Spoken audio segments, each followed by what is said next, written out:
Hi friends, welcome to S S car Bazar.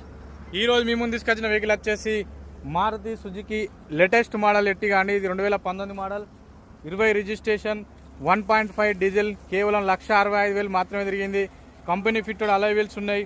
Safety పరంగా 2 air bags ఉన్నాయి, ABS ఉంటుంది. ఇది చూసుకున్నట్టయితే మనకు డీజిల్లో 20 మైలేజ్ వస్తుంది, 7 సీటర్, 19 మోడల్, 20 రిజిస్ట్రేషన్. ఇది తెలంగాణ మిత్రులకు మాత్రమే పనిచేస్తుంది. వైట్ కలర్లో కంప్లీట్గా ఇప్పటివరకు అయితే ఎలాంటి పెయింట్ వర్క్ జరగలేదు. వెహికల్కి అయితే చిన్న చిన్న మైనర్ స్క్రాచెస్ అనేవి ఉన్నాయండి. ఈ వెహికల్ ఎవరికి కావాలనుకున్నా మీరు వచ్చేసి కరీంనగర్ హెడ్ క్వార్టర్స్లో ఉంది. వెహికల్ లైవ్లో ఇన్స్పెక్షన్ చేయండి. మిగతా వివరాల కోసం మన ఛానల్లో ఫుల్ వీడియో అప్లోడ్ అవుతుంది, చూడొచ్చు. ఓనర్ వాళ్ళ నెంబర్ అయితే మీకు షేర్ చేయడం జరుగుతుంది. ఇది ఓనర్ వాళ్ళ వెహికల్ అండి. మిగతా వివరాల కోసం మన ఛానల్ని సంప్రదించండి. ఓకే ఫ్రెండ్స్, ప్రైస్ చెప్తున్నారు 10,80,000. లైవ్లో కొంచెం తక్కువ అవుతుందని చెప్తున్నారు. Thank you. మిగతా వివరాల కోసం ఫుల్ వీడియో చూడండి. నమస్తే.